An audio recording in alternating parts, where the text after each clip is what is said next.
John, welcome to my show. Felix, thank you for having me, my new friend in Minnesota.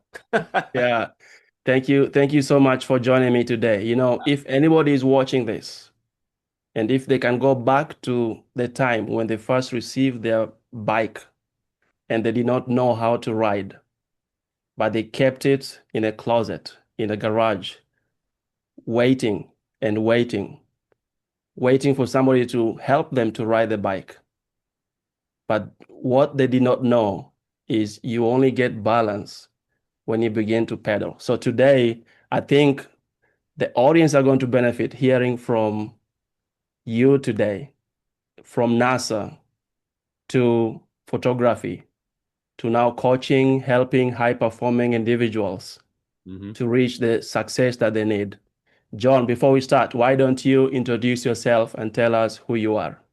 Yeah, absolutely. Thank you so much for having me on your show, Felix. And I love the metaphor with the bike because, as you know, it might seem counterintuitive, but to be successful on a bike, the Yeah. more momentum you get, the more speed you get, the more successful you are riding said bike, right? A lot of people think like you And need to go slow, right? yeah, I knew it. We are both engineers. So That's right. Oh, you're a fellow engineer. Okay, we'll try to keep the nerd speak to a minimum, I guess.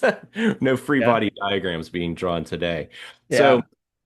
As you just said, I was in engineering for 15 years. I led test operations for NASA. I worked for a subcontractor, and we did landing systems for Mars rovers. Worked with the F-35 and other elite fighting units, including Air Force Special Forces. And so a lot of my time was spent out in the field, everywhere across the planet, from Antarctica to the Mojave Desert to, islands out in the middle of the Pacific. So had a very varied career throughout all that time. And about halfway through, went through a huge personal transition that was, kicked off by a tragedy, losing one of my best childhood friends to an intentional overdose. And it was a really hard part of my life, and it really caused me to focus inward and realize that even though I was an elite performer on the outside, like I had, letters of commendation, from NASA, military, all these, all these organizations, but inside, like I was really struggling. Yeah. And there was just so much pressure with the missions that I was part of and part of leading some of those that it really just came to a head when we lost my friend. And it caused me to really look inside myself and see what was important to me. And even though I had this great job on paper and it was the people I absolutely loved, but the actual job itself wasn't satisfying my soul. So, I stayed in the job for, about another 8 years, about towards the end, hired my first coach. So, and I've been working with coaches myself, hiring them for the past 13 years. So they have been there through the transition of out of engineering and then into commercial photography full time, which I did for a number of years. And then again, my coaches were there for me whenever I transitioned out of photography and leaned into the coaching and speaking world because a lot of my photography projects ended up really helping people. I just have such a heart to help and serve people because I know what it feels like to just feel absolutely stuck in life. Like Yeah. Yeah. you know there's more out there and you can Hmm. feel it in every fiber of your being. And when you can't reach that, it just drains your soul. Yeah. So a lot of the photography projects that my business just gravitated towards we're helping people feel seen. I know you do a lot of work with people who feel invisible, Hmm. or that when they feel invisible and they feel stuck. And I thought, well, why don't I capitalize on my photography sessions, which help people literally feel seen with Yeah. the photograph, That's right? powerful. Yeah. Yeah. And I thought, why don't I start leaning into that with speaking and a fellow brand builders group member who that's how you and I connected asked me to speak on wrestling with imposter syndrome. Mm. That feeling of feeling like you're a fake, regardless of all the awards, the accolades, your position, the higher and higher you climb, you feel like you're just building this house of cards. Yeah. This house of cards is going to just go oof and just fall apart at the Yeah. first mistake. Hmm. So that's something I really wrestled with, especially in my time leading test operations. and that took off. So I married that up with, my photo sessions basically becoming coaching sessions, and then this talk, and really leveraged that and leaned into and got even more vulnerable about sharing my story. So I love being a coach for high performers. I've worked with, hundreds of people, across the planet through the miracle of Zoom, which is how we're talking, right? Yeah. And I've seen how powerful coaching is in my own life. From my first coach I hired in like 2012 all the way through to my current coach that I have. Shout out Kristen from Brand Builders. Love you. And I've seen how powerful that perspective that coaches can provide. And also that boost of morale when you fall on your face, which, make no mistake, I might have an impressive resume, but for every success, there's probably about four times where I just fell flat on my face. Yeah. Coaches were very pivotal in that. So that's why I just feel so blessed to be able to walk with people as a guide through their journey. Yeah. Yeah. Thank you. Thank you very much, John. I think that's a very interesting journey, a journey of where most people will feel they have already reached the top, a journey of success. But for you, you were performing and doing very well, and Hmm. you had to step back when a tragedy happened. Right. And you led yourself to realize that moment. And I just wanted to ask you, and Hmm. this is very typical in most cases, why does it always take a tragedy for Right. somebody to wake up to do the next best thing for them? Any thoughts on that? Yeah. One of the things that wake up call caused me to do was really find my faith in Jesus. And I would say I've gotten much better at recognizing the signs when I'm Yeah. supposed to start doing something different. But, Hmm. up until the very recent past, I called them two by four moments, where I kind of felt like Hmm. God was knocking me upside the head with a two by four to get my attention. Yeah. So, as unpleasant as that is, Yeah. Wake that, up. yeah, wake up, do something Yeah. different, knucklehead. Um, as powerful as those are, that's not where we want to, obviously, the only thing that would institute change. But a lot of what this journey is starting to pick up and be aware of those signals, and then get curious about them, instead of, either becoming judgmental about, like, oh, well, I just need to work harder, or I need to do something else. Mhm. And it becomes more of being curious about, okay, what's actually happening? Like with my photography business, the business started pulling back, which also was a third thing that gave me the motivation to really pursue coaching and speaking. Yeah. But I think a lot of it comes down to, especially as adults, we don't want to trust our intuition, right? Like, you watch a child, like a young child, like, it's beautiful to watch them, because when they want something, they try to do it. They have something they Yeah. want to say, they say it. Well, as Yeah. adults, we've built filters and built all these masks a lot of times in front of us, that we get Hmm. so far away from trusting our intuition. A lot of this Yeah. journey back to yourself is about recognizing that intuition, and then looking at it with the perspective of an adult with all your life experience, and then taking action, and not waiting to get, whacked upside the head with a two by four by life. Yeah, I agree. Very, very true. And just this week, I was thinking myself from thought to action, from Mhm. thought to action, from thought to action. Every time we all think about great things, but they're all in our head. Are we taking any action towards those?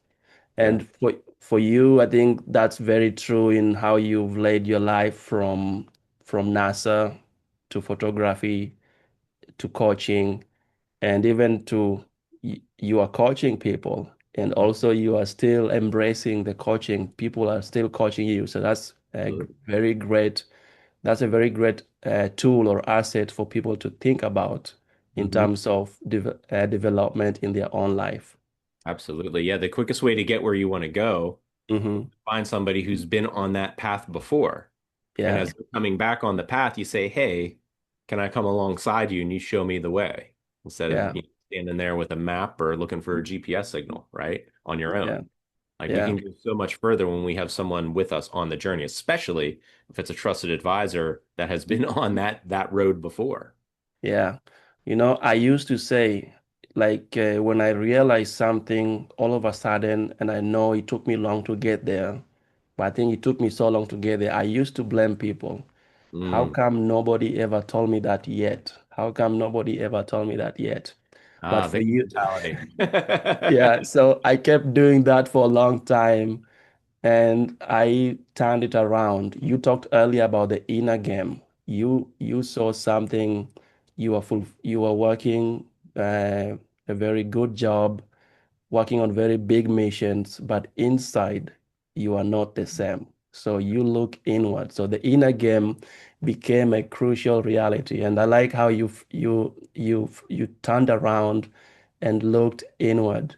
So tell Mhm. me, how come people can look so good on paper, but not so fulfilled to the life they want to live, like your experience?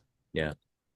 A lot of it comes down to how we view life. Like, do we actually take time to figure out where we want to go?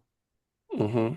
So many pressures and outside influences get put on us, especially when we're young, Yeah, and we don't have the world view. We don't have the experience as as we're growing up to really be able to say, like, well, wait a minute, what's going to happen from that? yeah. So we just get these expectations put on us and they turn into a belief system and we don't realize it. And these Mhm. beliefs, especially the ones that happen when we're very young, guide our thoughts, and then our thoughts create our feelings, and the feelings influence the actions or inaction that we Mhm. take Yeah, or don't take, yeah, right? And yeah, then the actions generate the results in our life. So a lot of people say, like, well, I want a different result in my life.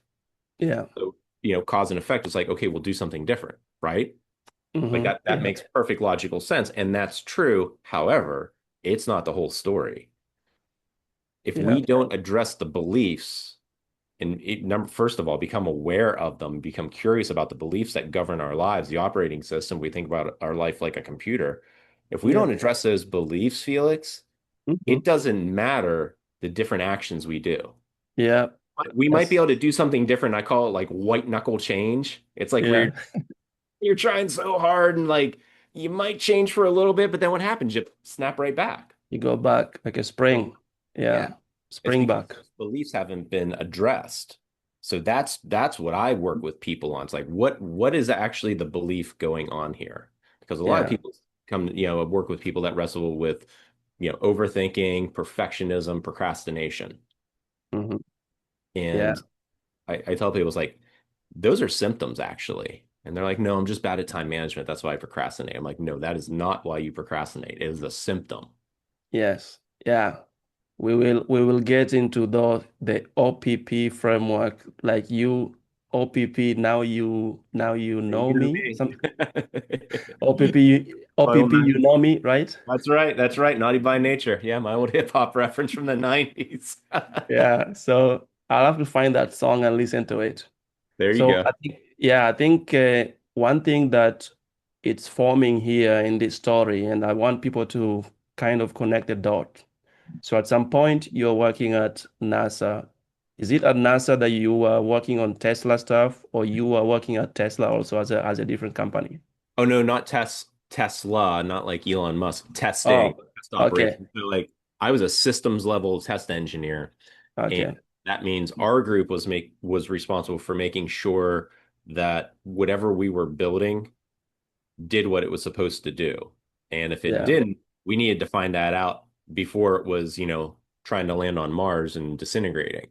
yeah, The group yeah, was responsible to making sure the whole thing worked. And then we were also responsible a lot of times for integration onto the actual rocket ships or, whatever systems it was going on.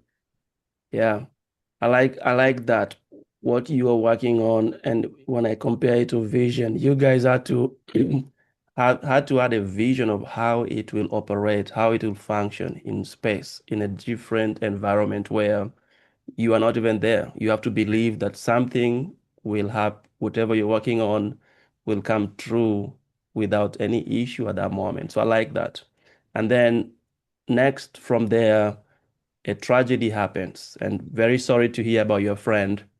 Yeah. And think life is too short. And when we keep waiting, that's that's the tragedy. That was maybe the outcome of the tragedy. It made you kind of wake up and also remember how life is precious. So there was a change from the tragedy, from your profession to the tragedy, and then you realize your passion, Right. and then you realize your purpose. So I want to ask you about Mhm. passion and purpose. What did your journey teach you about passion versus purpose?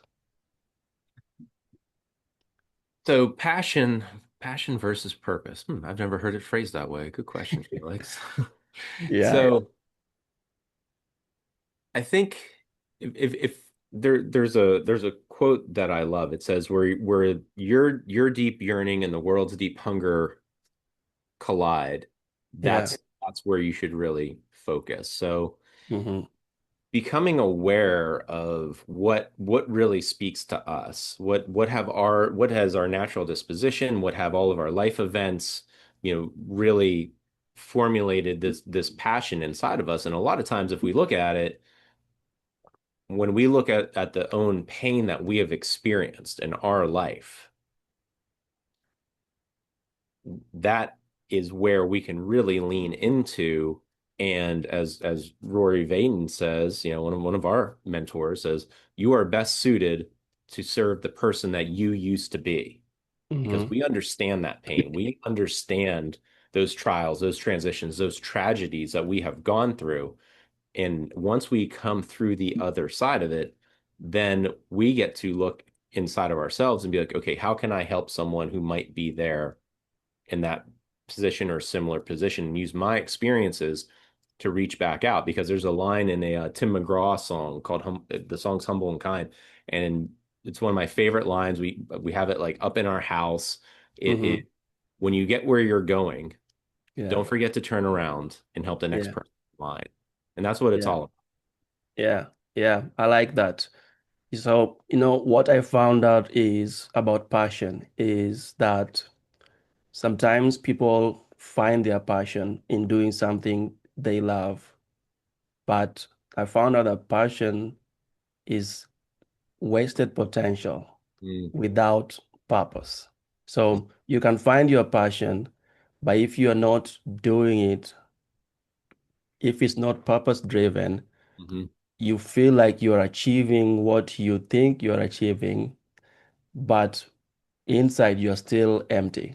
So that's kind of my experience on how I found out about that. So That's and, awesome. and your That's really well response. said, Felix. So yeah, you liked the engineering, you liked the NASA stuff, you liked everything, and then a tragedy happened, and then you changed completely. You Hmm. wanted to serve people through the same experience you went through. You were feeling stuck. Maybe I wanted to ask you what made you feel stuck. Maybe that's a great question I forgot to ask earlier. Yeah, yeah. When I started really realizing that what what really brought me joy, what really made me feel like I was full of purpose and passion. I was like, oh, Yeah. it's not what I'm getting paid to do. And it put me in this really weird headspace because everybody told me I had like the coolest job ever. And it was. I mean, it was fantastic, but it just didn't satisfy my soul. I realized like once I was on my own healing journey, I really liked helping people. And so once I kind of realized that I liked helping people, there was just this spiritual discontent and spiritual dissonance inside of me that like I could physically feel. Like I was like, I know this isn't right. Like I can write the test procedures or write the report for whatever thing we were doing for Homeland Security or Alphabet Soup government organization we were working with at the time.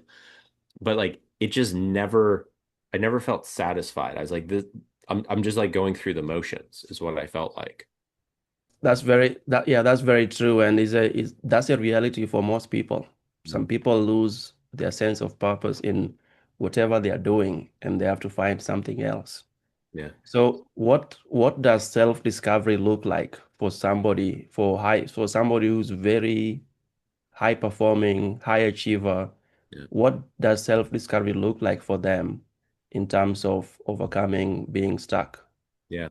Well, I can tell you what it does not look like. I'll start with that, Felix. And what it Yeah, does let's not do it. look like is how Hollywood shows it.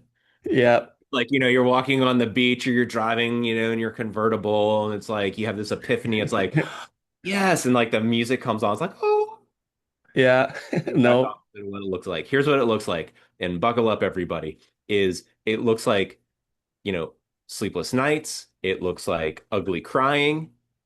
It looks like maybe chewed on fingernails because when we go through this self-discovery, when we go through these periods of intense change, which, as you yeah, mentioned, a lot of times are initiated by some form of tragedy to some various degree, when we are going through that, it's messy.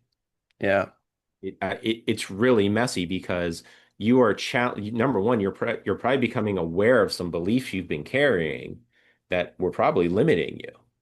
yeah, These that have been part of our operating system of our mind for decades. So when you realize it's like, oh wow, okay, maybe maybe there's some stuff that I've been that have has been is coming up now, and I had no idea about it. So it's shocking yeah. when you start having these realizations, and it can knock you off your footing, right? So Mm-hmm. Yeah, as you're going through these changes, when we realize that, when we feel like, oh my gosh, I'm emotionally exhausted, I'm all over the place, that's okay. That's normal. You're in the that's part of the process of becoming who you are, in pursuit of next. So how yeah. does it look? It looks really messy. Now, it's worth it though. Like, Mm-hmm. isn't it worth it going through a little bit of messiness and uncertainty to actually be able to start reaching your full potential and serve not only yourself, but then you're going to be able to serve everyone else around you in much more powerful ways, whether it's your family, your community, your faith community, or your coworkers. When Yeah, we operate at our best, that enables us to pour into other people more. yeah. I like that. And this is a good segue to just to take it from where you left. When we do that, when we go through that self-discovery journey, most people keep waiting and waiting. Mm, And for you, when you realize this, you took action right. and you started doing what you are called for. You said faith drove you also as well. Hmm. And from that, you ended up in a newspaper as recent as last month. I think I saw that Hmm. you were on the newspaper and you are showing how you are serving, if I can share, you're serving hundreds of people. You're coaching hundreds of people. You're sharing your knowledge with them just to help them. But there's these people that are always waiting. So Yeah. can you tell me what causes us to procrastinate even on the most important thing? It's in the back of our mind, Hmm. right? We wait. Right. That's frustrating, right? Especially Yeah. these things that are so important that are like on our heart and on our mind that we Yeah. really want to do, right? And those are the Yeah. things we procrastinate the most on most often, are the important things to us. Yeah. And the reason why we procrastinate, the reason why we get stuck in perfectionism and try to make things, perfect before we launch, the reason why we just overthink things to death and get, the paralysis by analysis mentality. It's not because we want to do a super good job. It's not because, we just want to make sure we look at everything from every angle because that's just what I do. And we don't procrastinate because we're bad at time management. Hmm. Overthinking, perfectionism, procrastination all have the same root cause, and that root cause is fear. Oh, yeah. It is fear. It's not a time management issue. It is a Hmm. fear issue. And Hmm. if we step back and just look at how the human brain is, like, we are social creatures, right? Like, we can maybe survive on our own, but we definitely cannot thrive on our own, right? Like a lone wolf Yeah. out in the woods can survive on its own, but it's definitely not going to thrive. So we are social creatures. And the reason I'm tying this back to why this fear is so and why this fear is so powerful is because we are social creatures. Until very recently, if we got kicked out of the tribe, the clan, the group, the village, the kingdom. Like if we were thrown outside the walls and ostracized out in the woods by ourselves, we were probably going to become dinner for something with fur and big teeth pretty soon, right? If we didn't have Yeah, that support society around us. yeah, it's So true. humans, we Hmm. will do what we can to minimize the chance of being ostracized, of being kicked out of the tribe, the group, the clan, the club, the whatever it is. We will do whatever we can. And whenever we find ourselves procrastinating or just getting stuck in perfectionism or overthinking something to death, especially stuff that's important to us, here's the reason why fear and that fear of being ostracized, how it collides to keep people just stuck in inaction Hmm. is because we think if I do this thing that's really important to me, if I start this podcast, if I start this business, if I look for a new job, if I ask that person out that I'm interested in on a date and it's rejected, what happens if now no one sees when people see the true me and what I really want, what if it's rejected? So it's a Hmm. very primal fear that kicks in because we don't want to be rejected. So Yeah, that's why fear is actually the root cause of overthinking, perfectionism, and procrastination. We think it's protecting us, yeah, right? But then what yeah, happens is we just feel drained and exhausted. And the people that we're trying not to be ostracized from, now we're not serving them as well as we could. We're not serving them authentically as we could, and we are not showing us up as our best selves, all because we're trying to protect ourselves. yeah, yeah. I think fear is a powerful force, and I think when we realize that the fears overcoming of fear itself, Hmm. it's actually what we need to get to the other side. Uh, Most people, I don't know, if people will take even more actions with that when we conquer fear. Very, very, very true. I feel that most of the time also, and but I found ways to overcome it. So I'm sure you have your own ways to overcome it, and you're teaching people your mindset shifts on those. And that's why I wanted to ask this. Yeah. What mindset shift must someone use to kind of manage that kind of fear? So the first shift is from getting out of autopilot and switching into awareness. So now that everybody just listened to what we just said, now they're aware that fear is the root cause. So now they get the opportunity to ask a better question. Yeah, That better question is, what am I scared of? And be honest. Am I scared of people laughing at me? Am I scared of wasting money on this if this doesn't work out? Like, what am I scared of? Am I scared of, you know, people thinking I'm weird? Like, yeah, whatever it is, be honest with yourself. So the first mindset shift is shift out of autopilot and be. Now, it can be very easy whenever we become aware of things to become judgmental of ourselves, talk down to ourselves. Like, I can't believe you're thinking that. You're dumb. You're a loser. That'll never work. That's where we don't want to be. Like, when we're judgmental and aware, like, that's what I call the critic. yeah, This is the part that of our brain that will just talk down to us. So, what's the antidote to judgment? Curiosity. When you can be aware and you can be curious, Felix, now you're what I call the seeker. Now yeah, you're seeking like, okay, what can I do to start bringing this thing into reality? What can I do to start, maybe I'm scared of whatever I'm scared of. What can I do to start, reducing that fear? And you work with people, have you ever heard anyone say, or maybe you've ever thought yourself, I'll do the thing when I feel more confident, yeah. right? When I'm ready. When I'm ready, when I feel more confident, I'll do the thing, right? Yeah. And we hide behind what I call brave delays. What is And it? a brave delay is like whenever it's like, well, I'll do the thing when I research a better microphone for this podcast, or I'll start my podcast when I know a better camera. Because I don't do things, halfway. It's like, no, that's a brave delay. Get your phone out and start the podcast. So when we think I'll do the thing when I feel ready, or I'll do the thing when I feel confident again doing it, the third mindset shift, the first two were become aware. The second mindset shift was be curious. The third mindset shift to take action is to realize that confidence is a byproduct of action. It is not a prerequisite. So I have a formula to help remember this. A Yeah. plus B equals C. All right. Okay. I was So about to ask you, can you repeat them? Show me the formula. yeah, A plus What's A B plus equals B? C. A plus Okay. B equals C. So action plus bravery equals confidence. Because Okay. confidence comes afterwards. Yeah, that's a powerful, Yeah. easy A plus B, A, B, C. Yeah. A plus B equals C. And people say, well, wait a minute, John, but I'm scared. I'm not brave.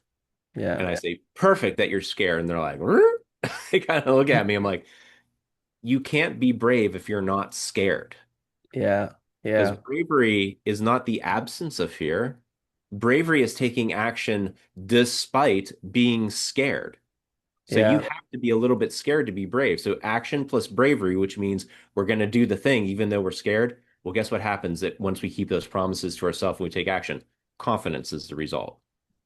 That's a good way to put it. You can't be brave without being aware of fear. Hmm. I Yeah. think that's a powerful way to do it. Yeah. Is that I know you just mentioned A plus B equals C. Hmm. Is there any practical steps that people can take to overcome procrastination, or is that one of them? Yeah, that's certainly one of them. Asking that question, that first question of what am I scared of? Yeah, That's really powerful because that shifts people out of the mindset of, oh, I suck at time management. I just can't get off the couch. I can't stop watching Netflix, blah, blah, blah, blah, blah. It's like, no, what are you scared of? yeah, Don't get yeah, another time management app. Don't buy some fancy notebook. Don't do all the things that we think are going to move the needle forward. Ask yourself yeah, what you're scared of. yeah, yeah. Basically, you are getting back to leading yourself. If you don't come back, people always go out, they seek for validation, they seek for how people are doing things, and they try all of them. Hmm. And after they have exhausted all of them, they find themselves back to themselves, Right. looking inward. So that's why I said earlier your thought on the inner game or how you came back inward, that actually helps a lot in leading people leading themselves Absolutely. to bravery. A plus B equals C. That's right.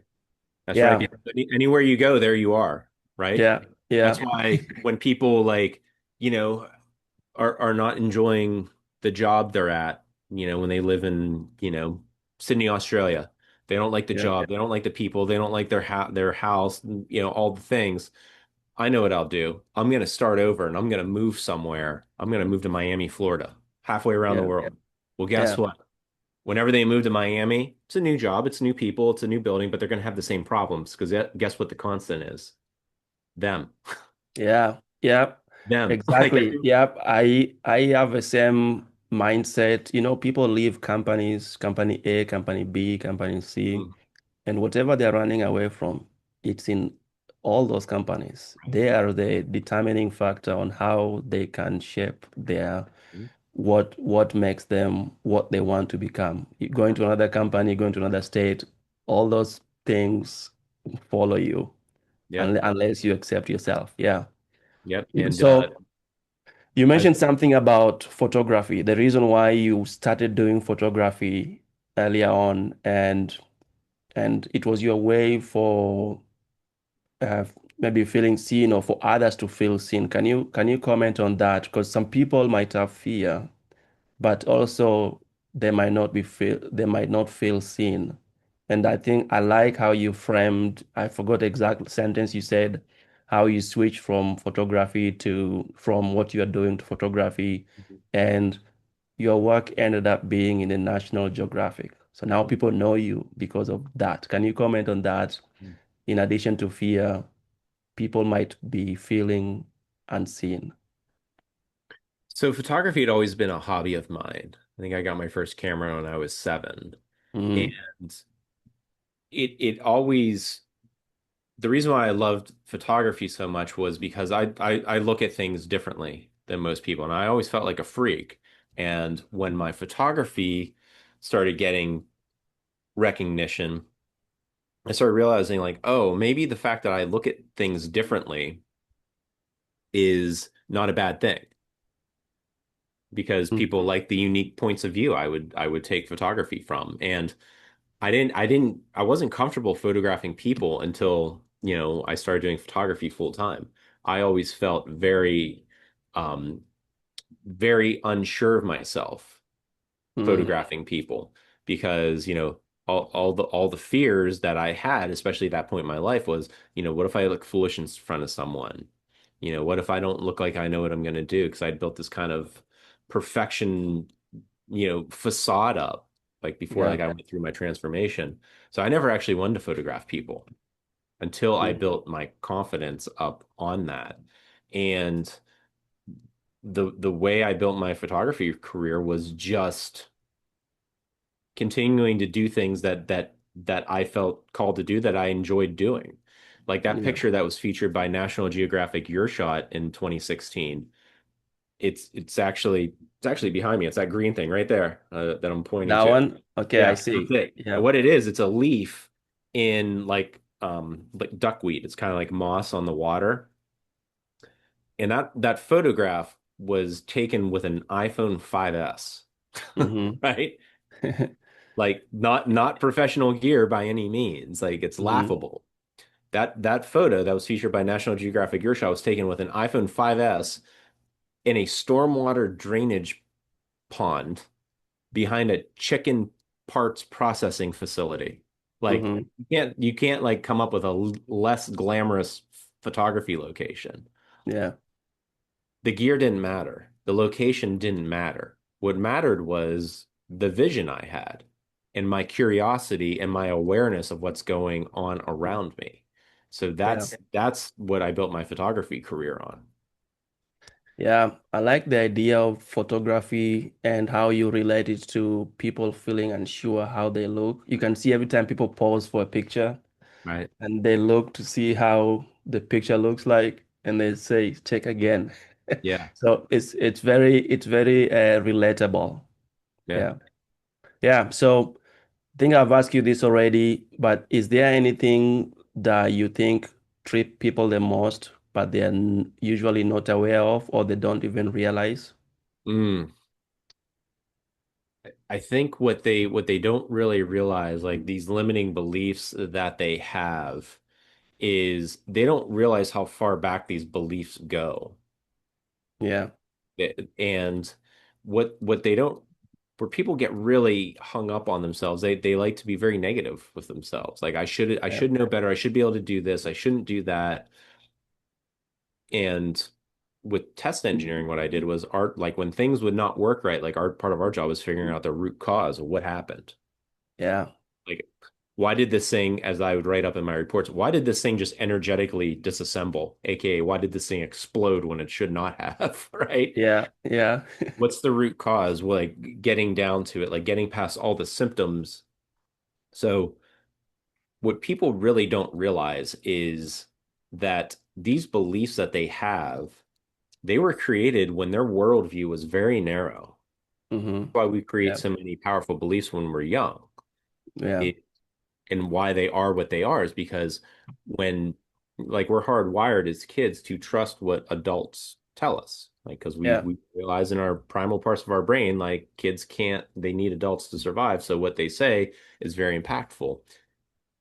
So it's very impactful, and kids also don't have the worldview to understand that, like, when they're told something, that might not be true in all cases. Like we take it as absolutes when we're young because we don't have this worldview, this broad experience to be like, okay, yeah, I could see that, but yeah, that's not necessarily true. We take it as gospel, and then that gets embedded, and it never gets reevaluated because our brain loves to take things easy, right? Like our brain yeah, is designed to put as much stuff on autopilot as possible. yeah, That's the reason why, like, if you drive a car the same route every day, back and forth to work or back and forth to daycare, back and forth to the grocery store, how many times have we driven somewhere? And if you think about it, you're like, I don't remember driving here, yeah. Or right? yeah, I don't even read the signs anymore. Yeah, Yeah. Like, yeah, like people are like, what exit do I get off of? You're like, uh, you got to think about it because yeah, it's just our brain puts things on autopilot. Yeah. So it's like that also with our behaviors and with our beliefs. So when you ask like, what are most people unaware of? People are just unaware of the programming that they have going on inside of their head. So that's one of the first things I ask them is like, first question I ask when I work with someone one-on-one is if you could generate some momentum on something, if you could start taking action on things that are important to you right now, like what would that be? And if Yeah. you want to watch someone just get stumped on a question right out of the gate, ask them what they want a year from now, and they'll be like, They because we don't know. don't dream, we don't know, we Yeah. don't give ourselves permission to dream. So once I Yeah. help them, process through that and figure out where they want to go, what's this North Star they want, because that's what it's all about. It's about figuring out Yeah. what that North Star is. So when you get an opportunity to make a decision, Hmm. it's not about do I want to do this or don't I in the moment. Yeah. Like, did I want to wake up at 4:30 in the morning and go work out? No, I did not. Yeah. So No. if that had been the question I asked, I would have gone back to bed. So I Yeah. asked the better question. It's like, okay, if I wake up now, is it going to help me reach a future version of myself that is still going to be healthy and mobile as I'm older? Because I'm getting close to 50. I'll be 48 in Yeah. a couple of weeks. Yeah. So it's Yeah. like, do I want to make a choice right now that's going to help me stay healthy?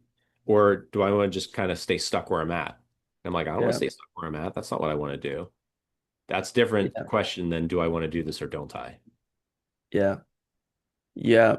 I'm glad you mentioned you referenced momentum because I Mhm. have actually this expression, vision without action is like a bicycle without wheels. Remember the reference of bike Yeah. earlier, and you can have a vision, but if you're not taking any action, you're not going anywhere. Right.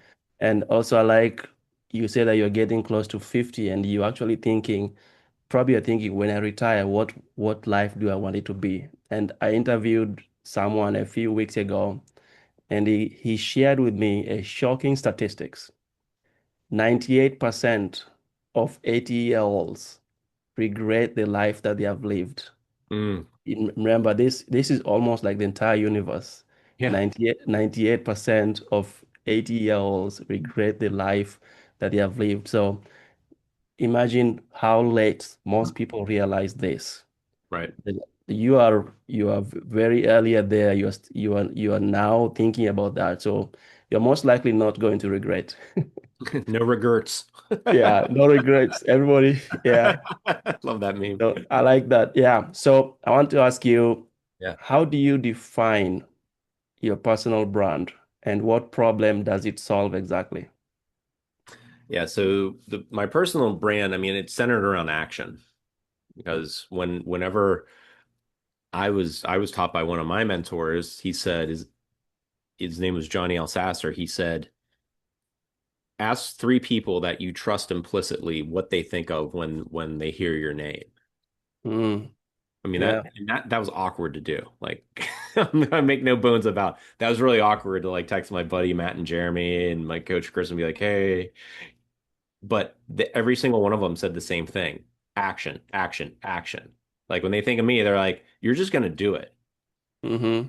If it doesn't Yeah. work out, you're gonna figure it out and do something different. They're like, but the reason why that's such a powerful exercise to ask people that are trusted advisor or people that you trust is because a lot of times what makes us special, we don't see it because it's just how we are. Like Yeah. we don't see it because it's just so second nature to us. And I'm like, well, doesn't everybody just do stuff? And they're like, no, like people don't. So bringing people into the fold of your life that you trust really can help give you that perspective. And I completely forget the original question you asked. Did I answer it, Felix? No, the question is, how do you define your personal brand and what problem does it solve? So you've defined it for me now. What problem does it solve? Yeah, yeah. I help people with procrastination. Yeah, that's powerful. And we've discussed this in great detail on how you help people doing that. So, uh, in terms of action and imposter syndrome, Hmm. can you talk to me about the what the effect of imposter syndrome on the people, on the high achievers that you work Yeah. with.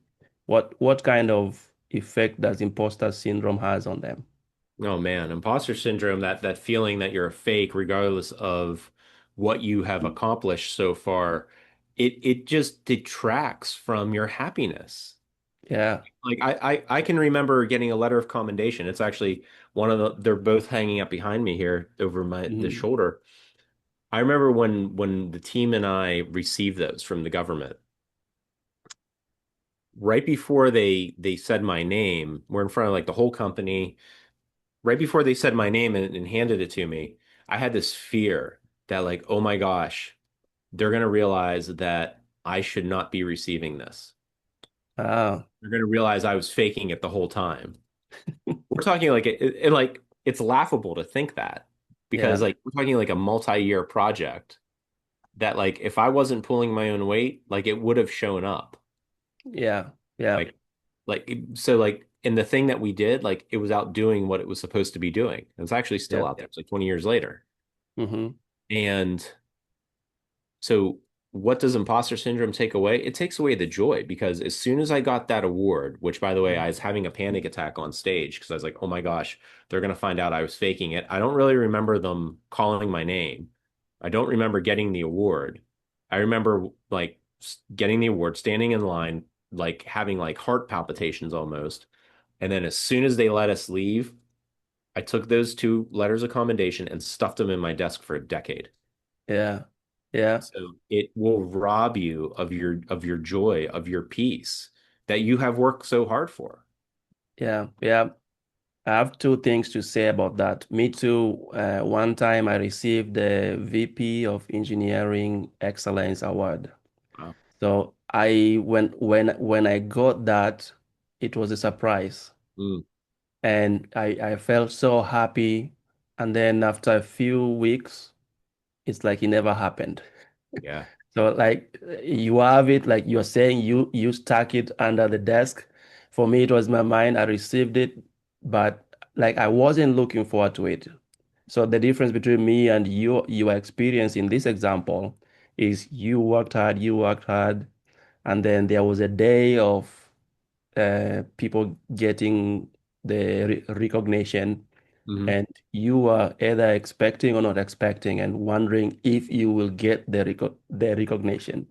Right. So the other example is getting recognition when you least expect it, Hmm. and then you tuck it down somewhere. So I had that experience. I can relate to exactly what you're saying in terms of imposter syndrome and how it robs people away. I think it's I don't know. You have a step-by-step process that you help people to overcome imposter syndrome as well. Do you? Yeah. Yeah. Whenever I talk about imposter syndrome, there's a couple things that we can do to start implementing. And this, like anything we do, whether it's riding a bike, taking actions towards your goals or working to overcome imposter syndrome, doing that inner work like you and I have talked about numerous times being so important, Yeah, is we need to take small steps and we need to be give ourselves grace and realize that we are not going to switch like that. yeah, Like this is a switch, right? That's a yeah, switch. yeah. That's instant. What No, we need to recognize is we shift. Our yeah, mindsets shift. It's like the continents of the earth, like they shift. yeah, They don't get very far very fast, but when they move, those moves are permanent and they're powerful.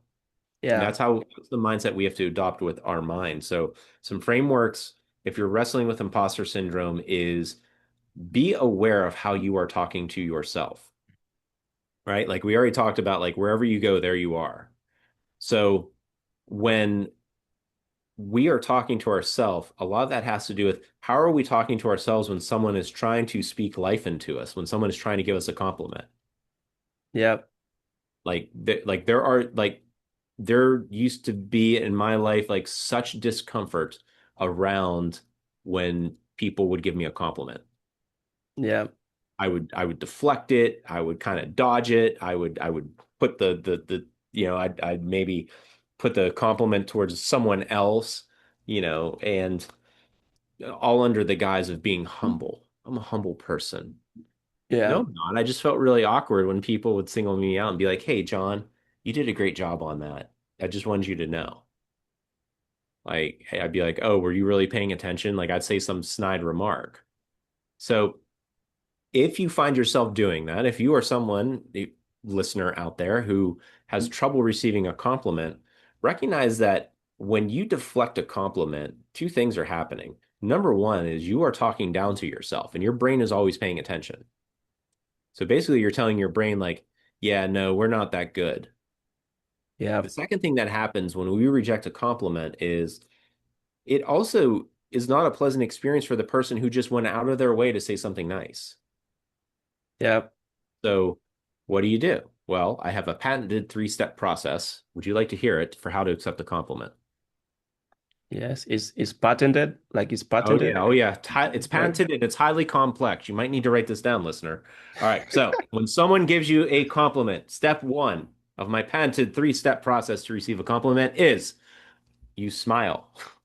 When someone says something nice to you, just smile at them, but don't hold it for too long and make it weird, right? Just give them a nice smile. And Yeah. then step two, here's your script. You say, thank you. That's it. You just say thank you. You don't say thank you, but thank you. My team did this. Thank you. My wife picked out these shoes. I have no idea how to dress myself. That is not what you say anymore. What you say is you just say thank you. So let's review because I know this is a lot to take in. When someone says something nice, we smile at them. Step two, we just say thank you. We don't deflect it. We don't degrade ourselves. We Yeah. just say thank you. And step three is we just smile again. Now, if you're in a cold sweat and you already feel your stomach in knots out there, listener, by hearing this patented three-step process for how to accept a compliment without a snide remark, that's okay. Just lean into it. It's going to feel uncomfortable because it's different. But the powerful shift that you're going to start seeing happen is you're actually going to believe them. Like when people say something nice, you're Yeah. going to believe it. So Yeah. that's a practical way to begin. I know it sounds ridiculous. Like how are two words going to change how I see myself? Well, it's drip by drip, little bit by little bit, Yeah. because when we accept compliments, I call it trusting your cheerleaders. Like believe the people when they say something nice to you. Like Yeah. they're not lying. Like they're probably going out and saying nice things to you because they just want you to feel good about yourself. If you feel like they're being inauthentic, well, then guess what you need to do? Look inside yourself and see if you say inauthentic things to people whenever you're talking to them. Like, are you giving inauthentic feedback? Like, oh, that was fantastic. When really in your head you're like, oh my gosh, that was awful. Like, Yeah. and people are like, well, I need to be polite. I need to say nice things to people. Well, there are ways to say it and still be authentic. Like if you go watch someone do something and it's not great, you can say to them, "Hey, I just want to congratulate you on being brave and getting up there. That was really awesome." Yeah. And they're like, well, what'd you think of it? Just say again, like, man, I really just want to celebrate you. Like that was awesome that you did that. Hmm. I was processing it. So smile, say thank you, and then the last one, Smile again. smile again. Yep. Smile. Here, let's practice. Yeah, Felix, I was about to we're gonna practice with practice. you. We're gonna practice. Here you go. This is your test. You're gonna smile, say thank you, and just smile again. Give me that nice big All smile. right. Yeah. Felix, I absolutely love that tie. It looks fantastic with your jacket. Thank you. Thank you, John. That's Look at it. that. There you go. Perfect. Nailed it. Usually, me too. I'm not, what you explained is very true. Me too. When people say like a great job, I'll say okay, or I'll just like I'll just kind of respond to it. So Right. I found that a while back that I was doing that, and that was actually robbing your moment when somebody is acknowledging you. Yeah. And you say something about judgment. I think you somewhere in your In your work, there is something about shifting from judgment to frameworks. Do Mhm. you remember that? Yeah, yeah, shifting from judgment to curiosity. Okay. Can you comment on that? Is it related to what we're talking about now or not? Well, I mean, we always have judgments about ourselves. Yeah. Like we're always evaluating ourselves. Like it goes back to being social creatures, right? Like we're Hmm. always aware of what's going on around us, as you should be. It's just Yeah. how much is it influencing you. So Yeah. if you're aware of like what people are saying to you, how you're performing, how you're doing, well, if someone gives you feedback, like just you don't have to judge yourself on it Yeah. because it's very hard to, and this is a fine line to walk, and this is something I really walk through my with my clients on is it's very important not to get hung up on what we do, especially like for a living, like those of us in the workforce, because Yeah. that's when your ego takes over. And what happens if your job goes away or your job changes? Does your identity change? Well, yeah, a lot of people really have this like existential meltdown when they lose a Mm-hmm. job or leave the workforce. And what they fail to realize is that job isn't what made them who they are. Who they are as a person is what made them successful at that job. So if we can flip that mindset that instead of thinking I am what I do, if we flip it and say, I can do what I do because of who I am, that's a very Yeah. powerful shift. Because it Yeah. doesn't matter if they take you and I out of engineering and drop us into some other field.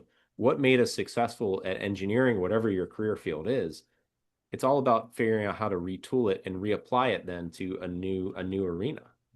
Yeah. Yeah. I like that. Yeah. One thing I wanted to ask about is the cost of procrastination. Mm, What's the actual cost of procrastination when we wait and wait, knowing that we need to take action? right. Well, I mean, there's costs across the whole board, right? Like, I mean, just the financial costs. I mean, think about that. Yeah. And it could not even be if even like listener out there, if they're like, well, I don't want to start my own business, there's no financial cost. It's like, okay, well, if you're procrastinating about making that phone call because you're nervous about calling that person that hit your car 9 months ago, and like your insurance policy is like waiting for like whatever paperwork, if you're nervous about calling that person, telling them like, hey, I need that paperwork so I can file my claim and get reimbursed in $900, well, there's a Yeah. cost. Are you procrastinating? What are you scared of? Well, I don't want to bother them. No, it's not that you don't want to bother them. You're scared that when you're going to call them, they're going to make a big deal about it or what insert whatever limiting belief there is. So there's monetary costs. There are numerous emotional costs, right? If we know Yeah. we are operating outside of our purpose, then there are huge emotional impacts that can happen. Yeah. And most people don't feel empowered. Mm. They feel disempowered. What what do you have to tell them for somebody who doesn't feel empowered? What do you have to tell them? Or how do you work with them for them to feel empowered to take that action to avoid procrastination? So I've talked a lot about shifting from autopilot to awareness and from judgment to curiosity. If we think about it like a quad chart here, people that are on autopilot and are also judgmental, those are the blamers of the world, right? Hmm. Those are the victims. Life is happening to me. I can't do this because this is happening. I can't do this because of that. This person won't, yeah, like whatever the thing is, if they're all just on autopilot and they're not realizing like what is going on in their life and are judgmental, they're very much a blamer. So for people like that, like I say, like, it's very important for them to be aware of what the actual reality is. Because it's so much easier to say it's someone else's fault, right? Yeah. Landlord's fault, it's this fault. It's like, okay, when we can come up and make peace with the very, very hard reality of we can't control other people, that's very freeing. Yeah. Like we cannot control other people. Yeah. We can influence them. Like I have 3 kids. Like I can't control them. And they're Hmm. dead. I can't control them. I can I have influence. I have 3 kids too. There you go. Yeah. Yeah.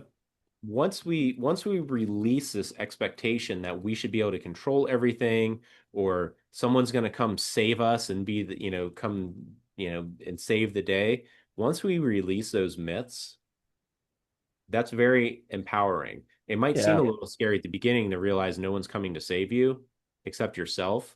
But when you realize that, and when you can also realize that you are 100% of the people you are 100% in control of, that's where real change can happen. Because guess what? It goes back to what you said a couple times. Real change happens on the inside. It's not Yeah. finding the next course. It's not finding the next guru. It's not the Yeah. next book. It's not the next degree. It's Hmm. how you interact with the world and what kind of ownership you take. Yeah, I agree. It first starts from the inside, and once you have it ready the way you want it, you can start impacting those around you in your sphere of influence. So Exactly.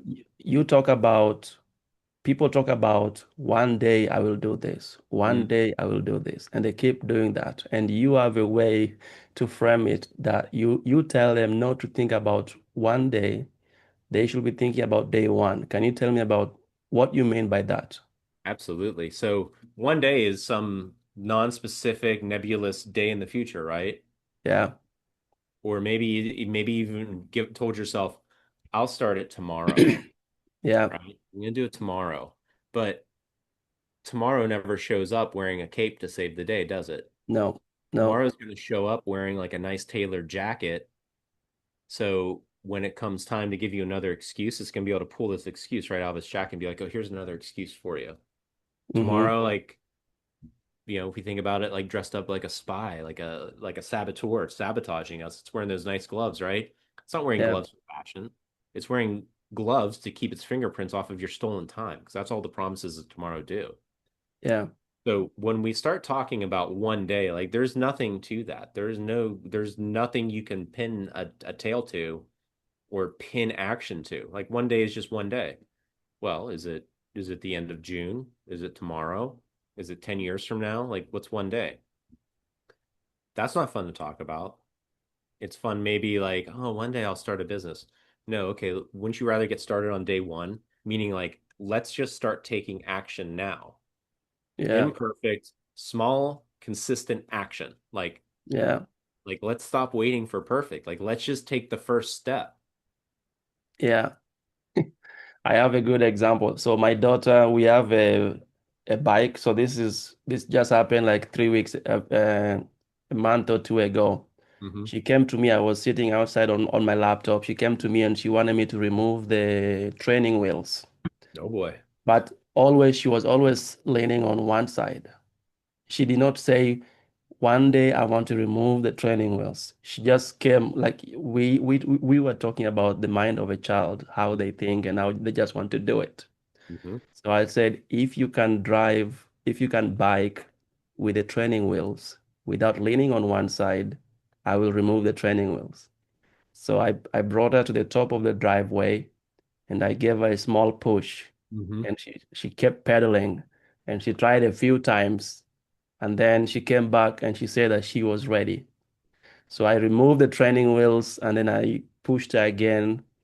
She fell a few times and then I never went back to kind of help her out. Hmm. But I recorded this video where she was, on the roadside trying to push the pedal, falling a bit, trying to push, and then all of a sudden she starts to bike. So that's why I'm saying you only gain balance Hmm. when you start moving. You only start moving when you begin to pedal. And that's a big message for even for the high achievers who know what to do, but they are procrastinating. So Right, right. It's all great, about the great small, message. yeah, it's all Yeah, about the small, consistent effort. yeah, That's where a lot of people go off track. They're like, "Oh, I got to take massive action. I got to do big things." It's like unless you have that framework built up yeah, and that confidence built up, because what's confident the byproduct of? Action plus bravery equals confidence. Unless you're used to taking action even when you're scared, like doing big things, like it's going to not be feasible. yeah. I agree. It's the little things that give you that confidence that build up. So when it comes time to do the big thing, your Hmm. brain is already saying, like, okay, I can do this. Because when we procrastinate, when we overthink, when we just get stuck in perfectionism, we don't actually take action. If we Yeah. keep breaking promises to ourselves and we're out of integrity with ourselves, that destroys our confidence. Yeah. And if anybody is watching this and so far what you're hearing is overthinking, what was the other O for? Perfectionism, Yeah, perfectionism, procrastination. Yep, O.P.P. O.P.P. Yeah, okay, yeah. Overthinking, perfectionism, and procrastination. This is a big theme today John is sharing with us. And these three items is what is holding many of you back. So I hope you find message in this. So John, what does influence look like for you in terms of your work? So in my view, you are influencing people from your professional time at NASA Hmm. to the tragedy to becoming purposeful in what you do to coaching people to helping them. You are Hmm. building some kind of legacy. So I just wanted to ask you, what's your perspective on influence? What does it look like for you? Yeah, yeah. So one of the, like I mentioned finding my faith after that tragedy. So Yeah, one of the big things, like overarching things, is as far as influence goes, like I want people that don't know Jesus but know me to want to know Jesus because they know me, meaning yeah, that they see that yeah, it's all about like doing what's right. It's about how to help other people. So that's the big legacy I want to be remembered for. And a couple of people that I was coaching once actually found Jesus because of our coaching. yeah. That's On a a coaching powerful call, message. they two separate times accepted Jesus, which was wild. I never thought in my Yeah, wildest dreams this would be almost this would not almost this would be a ministry too. So yeah. that's the kingdom impact I'm looking to have person to That's person. Like I really want people to be able to recognize the capabilities they have in themselves. I want them to realize they are worthy of all the good things. They are yeah, worthy of the accolades. They are worthy of the accomplishments they make. They are worthy of the relationships that they have. They are worthy of that job title. yeah, And I want them to continue to level up and keep striving forward. So that's the legacy that I want. yeah. I like that. I knew you will have a profound message for this, so that's why I wanted to throw in that question Thank now. you. Yeah, it's powerful. The things that we do, we don't think of how it impacts other people, Right. indirectly or directly. So you have a powerful message on that. Thank you. Yeah. Do you have a personal brand symbol, and how do you use it every day in your life? Yeah, every time I sign off an email, I always sign it off the same way. It just says onward and upward, and it's got a little rocket emoji. Yeah, So obviously the rocket emoji ties into my time, at NASA. with NASA and all that kind of stuff. But the phrase onward and upward was someone that I used to work with. His name was Tom in that arena. And this guy Tom was one of our engineers, and he just had like the most beautiful disposition. Like he would just do whatever it was that needed to be done to make sure things were a success. And he was always positive. Like he literally, one of the assignments he would routinely get put on was they would suspend him to go and inspect stuff off like a crane at sewage treatment plants over top of the tanks where they're like cleaning the sewage. So you can imagine this is not a very, garden assignment. But he would Yeah, just do it and just be like, that was not fun. I did not enjoy that. But he had on his computer, he had the phrase onward and upward, yeah, just like on a piece of tape.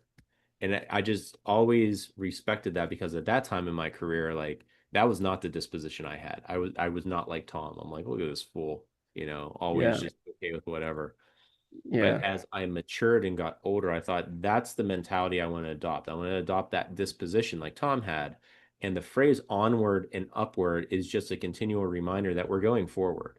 yeah, And like we can't go back. Like unless you got a DeLorean, and a time machine, you can't go backwards.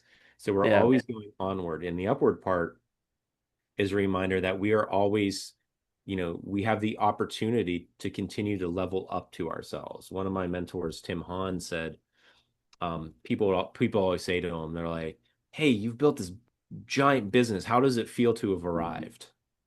And he says, "I haven't yeah. arrived anywhere." And No and people landing. are shocked. Yeah, They're like, "What do you mean?" He's like, "Well, I'm always in pursuit of the next thing." I'm always in Yeah. pursuit of being a better version of myself to serve Yeah. myself, my family, and my clients even deeper and more thoroughly. So Yeah. onward and upward, and then with the little rocket flare at the end is a Yeah.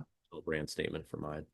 Yeah, I like that, John. And when I was reading about you and looking at everything that you are doing, and from mechanical engineering, I'm also a mechanical engineer, so I could relate to some of your stories that you are sharing and some of the analogies that even the onward and upward, Yeah, then the rocket, all those make sense to me, and I like that. So keep doing that, thank you. and keep changing lives with that.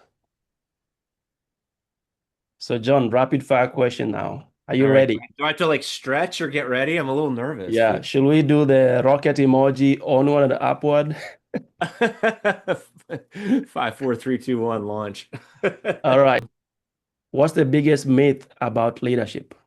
That you have to have all of the answers. Yeah. Many people told me that in this same Oh, podcast. really? Okay. Yeah.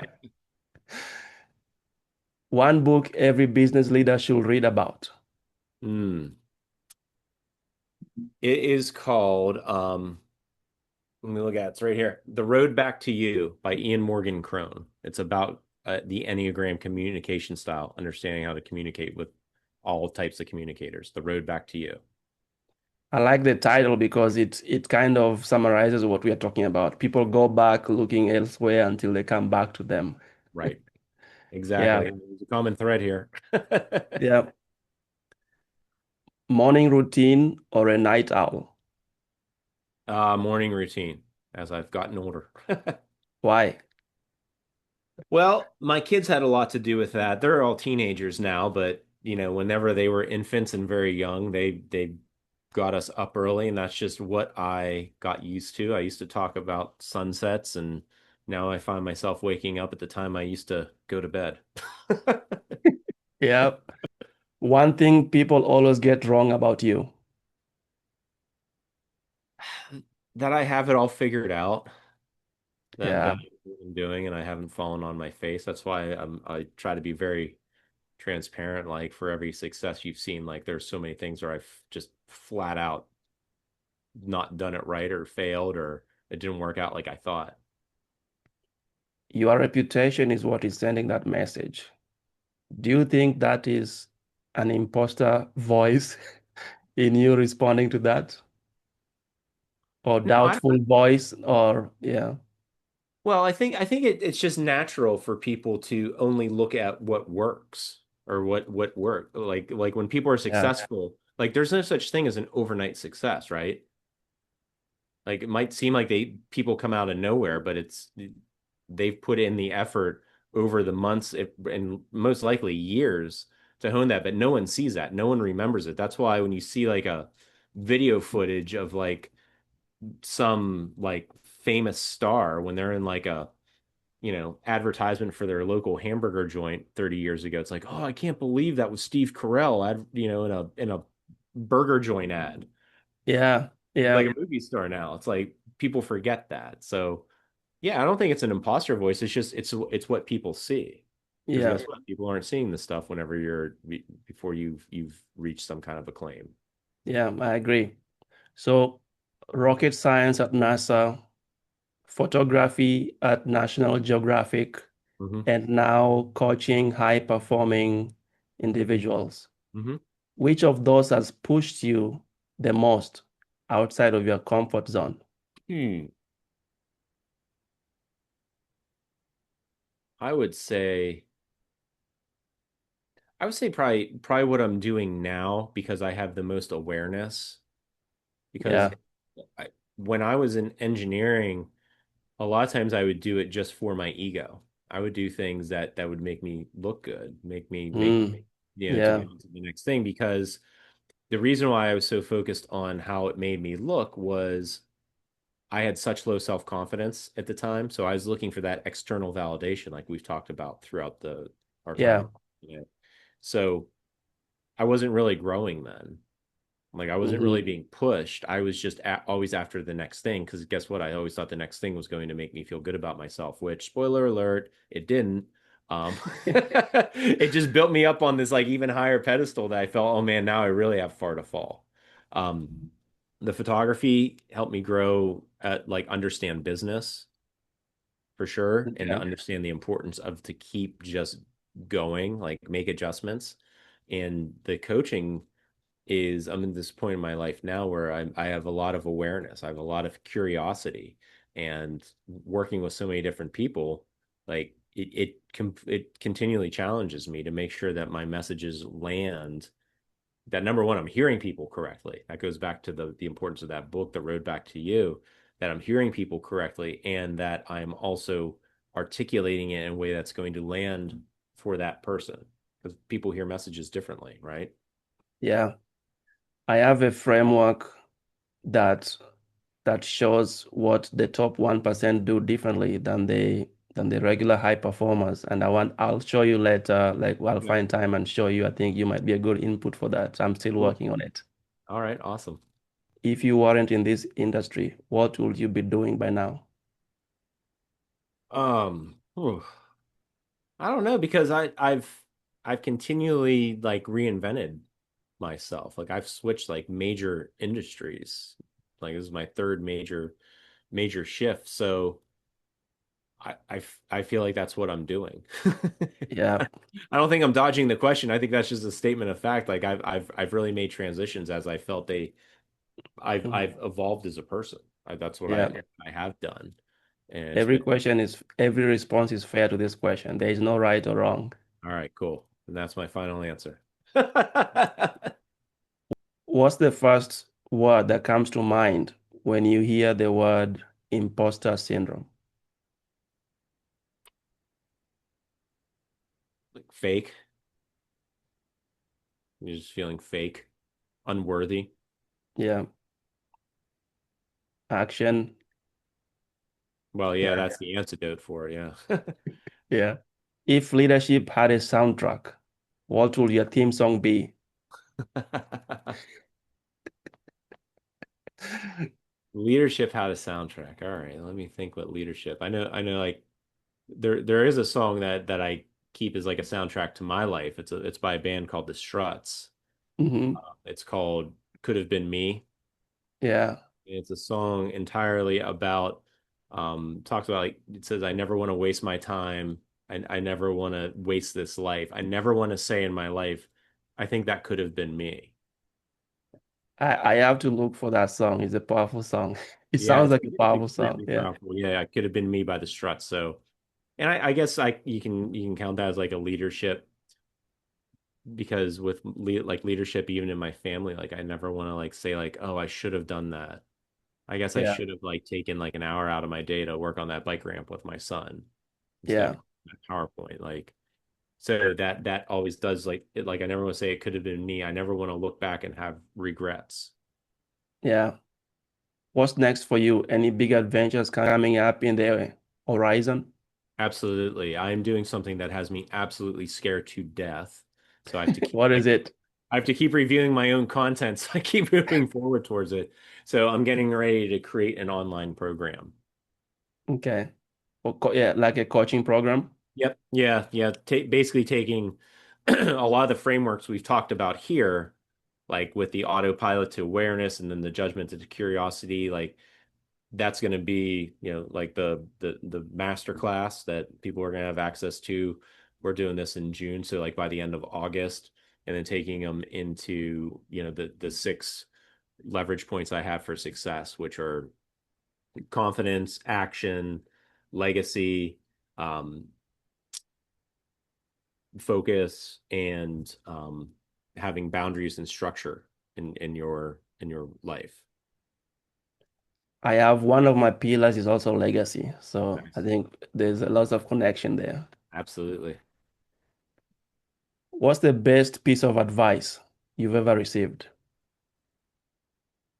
Hire a mentor, partner with someone who's been there and done that because the time that they can save you is amazing.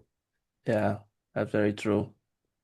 Like what you said earlier about coaching, why people need coaching. Yeah. Yeah. I mean, look at any high performer, whether it's in business or sports. Like Michael Phelps didn't just roll up to the Olympics because he swam in a pool by himself with his buddies. He had a No, coach, right? no. Yeah, Like one of my favorite authors, John Acuff, says, like, when you see athletes like that, it's like one person can do that event. The other person knows how to do it. yeah, yeah. I agree. Hmm. What's the biggest risk you've ever taken? Leaving a high paying six-figure engineering job to be a full-time photographer. I was meaning to ask you that earlier. How did it feel like when you made that leap? That was terrifying. Yeah, Yeah, there were times where I was like curled up on the floor, like literally like right where I'm sitting right now, like crying, like, what did I do? yeah. What did I As do? long as you had the vision, yeah. Hmm. So where should people go to find you? My website is a great, landing page for everything. It's johnmollura.com, JohnMollura.com. And if you go to johnmollura.com/free stuff, you can download my 6 pillars for elite level action, that playbook where we talk about, the confidence, the action, the momentum, legacy, and the structure and that people need to have built into their lives. And they will be learning about O.P.P, overthinking, perfectionism, and procrastination as well. Oh yeah, and more importantly, how to overcome this. Yeah. So if anybody is watching this and they want to hear the last punchline from John, what will that be? Advice for them. Bring someone alongside of you that can help you stop thinking about one day and start taking action towards starting on day one. Yeah. That's a powerful statement, John. When I was thinking about one day and day one, I was trying to do some arithmetic. How is one day converting to day one? So I think that's a big advice. I've enjoyed talking to you as a fellow engineer, and I kind of avoided some of the engineering aspects for today. Next time, we will get deeper into those. All But I right. like I like how your journey has transitioned from being at NASA. Even me thinking about being at NASA, I feel some imposter syndrome about that. So that's a good thing that you are there and making a decision to go from NASA to photography, Mm-hmm. and then from photography to starting your own coaching business for high performers. And then also the realization of the tragedy that happened for you that changed everything. People Mm-hmm. always wait for tragedies. I know you are always working, but things happen for a reason. And this tragedy, and I'm sorry to hear about this tragedy that you went through is what woke you up. All right. And tragedy can show up in different ways to many people. Mm-hmm. People can lose their jobs all of a sudden. And that's when they realize what they had and the next step. So I like your journey up to what you're doing now, teaching people about overcoming procrastination, overcoming overthinking, overcoming perfectionism. In high school, my professor used to tell me, instead of touching your nose like this, you touch your nose like this. So, and that's is usually when I'm solving my math problems, I had always the long ways of doing things. Mm-hmm. And I can relate that to overthinking. It's not Yeah. like it was wrong. I still got the answer right, Right. but it was this much of a solution. So, what you're working on is very good, and I think people are going to relate to. So, if anybody is watching this and you've enjoyed this conversation, don't forget to visit John's page. I will put it in the video. And also, don't forget to subscribe. I'll meet you next time. Thank you very much, John. All right. I appreciate it, Felix. Have a great day. Yeah, thanks.